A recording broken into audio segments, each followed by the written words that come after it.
we're back.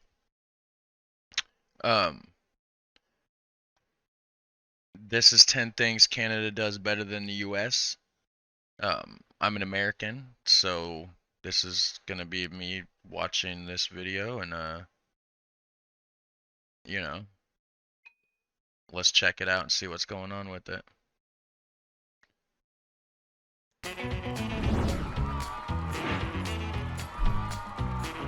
Yeah, I'm always interested. I mean, Canada, I kind of admire Canadians. They seem like they got their shit together. You know, they're a lot more peaceful.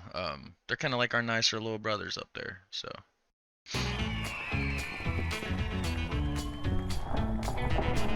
10 things Canada does better than the US. Number 10. Education. Every country The almost. US is actually incredibly generous on education funding. They spend around $700 billion a year on primary and secondary education. Yes, America has a large population, but the US also commits the most funding per pupil in the world, dedicating $16,000 to educating each student up through college. That's more than Canada at around $13,000, and way more than the global average of $10,000. The problem, though, is that funding isn't translating into success. According to the Programme for International Student Assessment, Canadian youth are 4.8% better at reading, 8.2% better at math, and 5.4% better at science than Americans. So what's the problem? Well, diagnosing any definitive simple solution is hard, but one reason could be that in Canada, teaching is seen as a more valuable career. Teachers are paid more, meaning that the role is more attractive to higher educated university graduates. Meanwhile, in the US, the low pay and long hours mean becoming a teacher doesn't appeal to as many graduates, who have more alternative career choices than ever.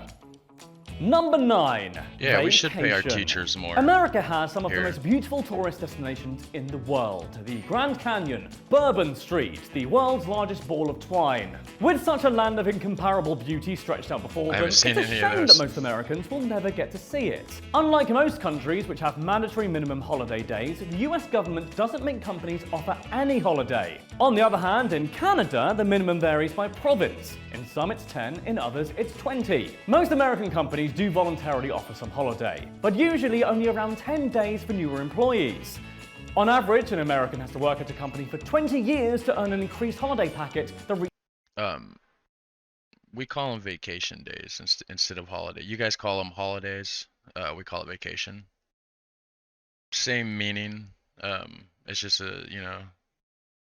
it's just one of those things where we're different than other every country has their own words for certain things and stuff. So just like you guys call, like what we would call a cookie, over in like Britain they call them biscuits. You know what I mean? What we call biscuits here, over there I guess it would be like a scone, is what I've heard. So reaches 20 days. And because of a culture that encourages always being at the office, even though it's way less efficient than allowing employees to take breaks, the majority of Americans don't even use all their limited holiday days. Number 8.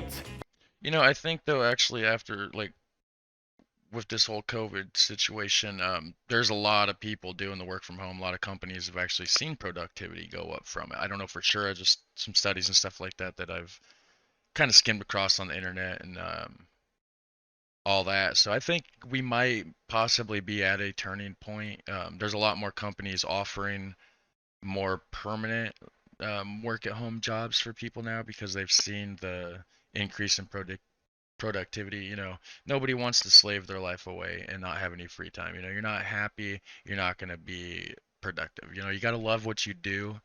That's why I'm trying to make these videos. I love doing this. You know, I can't express myself normally. I'm shy in real life, and I'm getting used to the whole camera situation.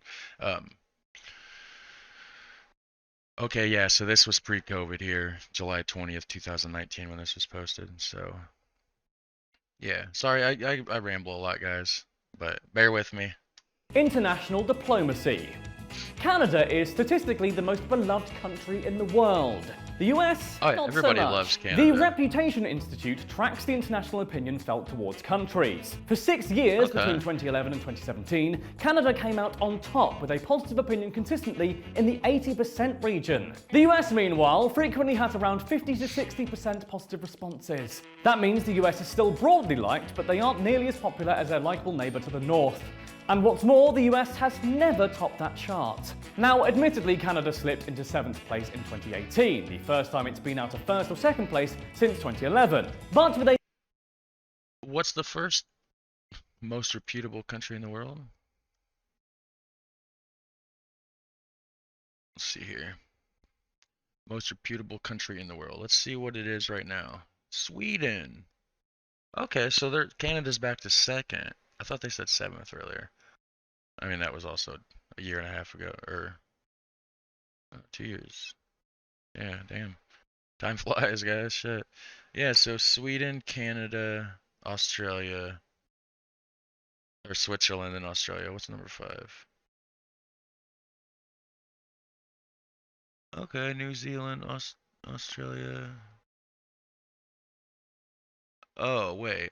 Now it is saying 7th. Okay. Huh.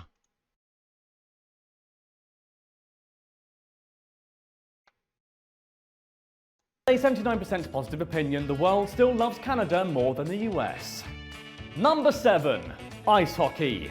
You're on YouTube right now, which means you're only a few clicks away from hour after hour of ice hockey fight compilations, but hold off for about 10 minutes, okay? Yes, the NHL has increasingly devolved into UFC on ice, but it still hasn't stopped the sport remaining the closest thing Canada has to a real national religion. They do. They mainly beat the because shit out of watching each people other, beat man. each other up on ice is kind of great. Now, it's worth mentioning that a Canadian team hasn't won the Stanley Cup in 25 years. But that's because so many of the country's best players go stateside for a bigger paycheck. Across the NHL, 50% of players are Canadian born and bred, as opposed to only 25% in the US. Whenever the Canadian players come back to play for their homeland, like for the Winter Olympics for example, it becomes clear how commanding the country is. Canada has absolutely dominated the Olympic ice hockey, taking home the gold 13 times. The US, only 3.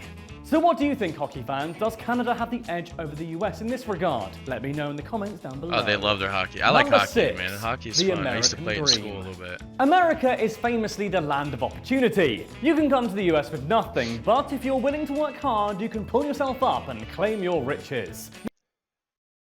I don't understand the ideology behind that, because couldn't you do that in any country you go to? I mean, I just did a video on 10 things Germany does better, and like, I guess the immigration policy over there is like almost nothing. You can just walk across the border and live there. So wouldn't it be just as easy in a lot of other places to just like go and get a job and like do things? Or, I mean, I don't know. I mean, I've only been here. I've never been outside of the country, so. This idea of the self-made man is a huge part of the American mythos, and understandably so. Who doesn't like the idea that success is earned and hard work leads to a fair reward? But the problem is that the US has relatively weak social mobility. According to The Economist, Americans have only a 7.6% chance of moving from the bottom 5th of earners to the top 5th. Now Canada nearly doubles that with 13.5%. Similarly, fewer of the American rich will fall out of the top to make way for new blood. 61% of US citizens born to parents in the top 2/5 of income will remain there, as opposed to 52% of Canadians. So yeah, it's weird to say, but it's true. If you want the American dream, go to Canada. So Canada's just it's only going to get better up there. More people here that are born into riches stay there, 61%, versus like I think it said 52 for Canada. So there's more people dropping out of the top up there and giving the little people a chance. So it's going to be more evened out in the long run. Whereas America, it's literally the divide just gets farther and farther and farther. The rich get richer and the poor get poorer and poorer and poorer. And it's farther and farther and farther, and there's not really a whole lot of middle ground. Very, very interesting. That really just gives me one more reason that like I've always kind of like wanted to move to Canada. Wow. Number 5, healthcare. Canadians, on average, live longer they than have Americans. The air quality is higher in Canada, they eat less, and the northern nation is markedly less violent for reasons we'll get onto later. But those aren't the only reasons Canadians outlive their neighbours to the south.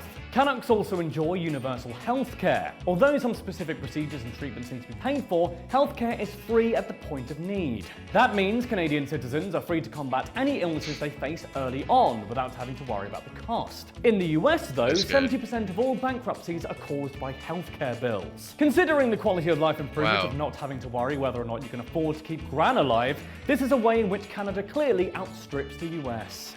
Number 4. Manage its debt. So, Canada spends more on big government programs like healthcare than the US. But critics of that approach would argue that such government largesse comes at a price of higher taxes, stepping on personal liberty and plummeting a nation into debt. And while the other two can be argued at length, and no doubt will be in the comment section down below, there's no debate to be had over Canada and America's debt. The US runs on an annual deficit of $985 billion a year. Canada runs on an annual deficit of $19.4 billion a year. Now, obviously, that's massively skewed by the population difference. But even factoring for that, the US accumulates more debt per citizen than Canada. Way more. According to the CIA's World Fact Book, America's overspending averages out to $3,000 per citizen. That's 6 times the $500 per citizen debt Canada builds up annually. So the US isn't opposed to spending outside its means. It builds up more debt every year than Canada. If only there was somewhere they could cut spending. Number 3. Lower obesity. If there's one area in which the US can definitely outdo everyone else, it's eating. On any given day, more than a third of Americans will eat fast food. That's according to the National Center for Health Statistics. And 84.8 million Americans commit to shoveling Baconators, Cheese Whiz, and Freedom Fries every single day. With that kind of commendable commitment those to things are the shit. cuisine, it's not surprising that the US leads the developed world for obesity. I love some food. I don't overeat though. Like in all reality, I mean, most of the time I don't even eat like until later in the day. Like right now, I've been awake since 7:30 in the morning, and now it's like 10:45. I haven't ate anything. I might get a little snack here in an hour or so. I probably won't eat anything until supper time around 6 or 7. You know what I mean? And and I'm definitely gonna probably slam a Baconator. That sounds good now. Point out that American obesity rates are still way lower than nearly every Pacific island. According to a survey by The Lancet, there are 78 million obese Americans. That means 38% of their population is obese, and nearly 3/4 of American men are at least overweight. Canada, meanwhile, has a 25% obesity rate. That's not great and still 38th in the world. That's not but great. Another 13% of Canadians would have to do some serious eating just to catch up with the old US of A. But then again, maybe it's just because the US has Tex-Mex, deep dish pizza and Kansas barbecue, whereas Canada's national dish looks like a pigeon took a dump on some soggy chips. Ew. Number 2, safety. I don't know. He didn't say what that was called. I gotta see what this is about. See what it's called.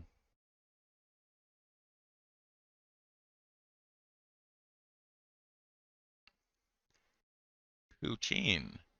As far as Canadian foods go, poutine truly is a national dish and one you may well have heard of before. I have not. A hearty combination of chips, flavorful gravy, and cheese curds. Sorry guys, I'll be back. Alright, so I'm back. I apologize for that. I had to go, my girlfriend called, so I had to go meet her at her work for lunch break and stuff, so, yeah, so let's finish this video. Both America and Canada allow you to grab a gun and go blast some moose. So why do guns and violence seem to be a much bigger issue in the US? Well, while guns are legal in both nations, Canada has far more restrictive regulations of firearms than the US. The guns are still available, but processes like background checks prevent the most dangerous people from getting their hands on them. This leads to Canada having barely a third of the gun crime that America faces. And guns aren't the only way in which Canada is safer than the US either. The American murder rate is 4 times that of Canada. Rates of assault and burglary are also lower in Canada too. In Canada, your biggest threat is probably being mauled to death by a polar bear. Not that I recommend that either. Number 1. Happiness. We've already covered how Canadians are healthier, more well-rested and safer than Americans. And with all that going for them, perhaps it's no surprise that Canadians are also happier. According to the 2019 World Happiness Index, the people of Canada are on average the 9th most upbeat population on Earth. Americans, on the other hand, they come in at 19th. That wasn't an anomaly either. The people of Canada are routinely ranked in the top 10 happiest national populations on the planet, sometimes reaching as high as 3rd place behind Norway and Sweden. A similar study, the World Happiness Report, had citizens of every nation rank their happiness out of 10. Canadians have an average of 7.7 out of 10. To be fair, Americans were fairly happy too, responding with an average of 7 out of 10. Still, it seems you're more likely to smile if you're a Canadian than an American.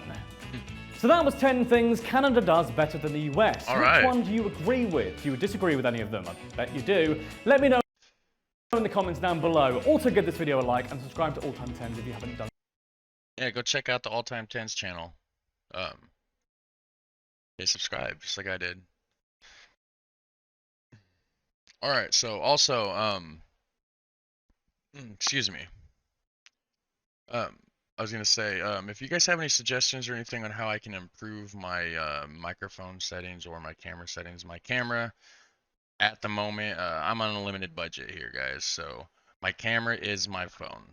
It's an LG Stylo 6. I'm using OBS Studio to do the screen capture, and I'm using what was it?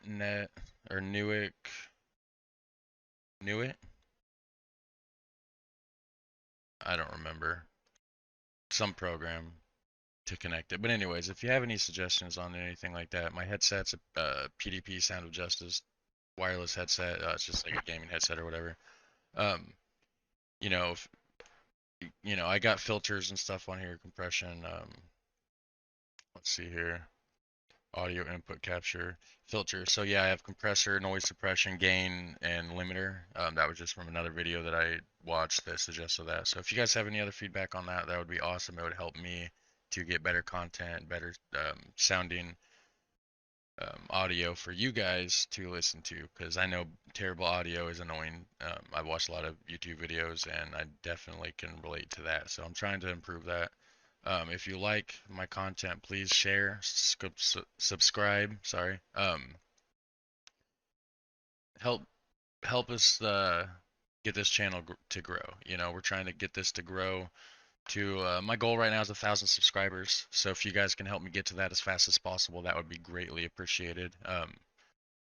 Yeah. So until next time, later.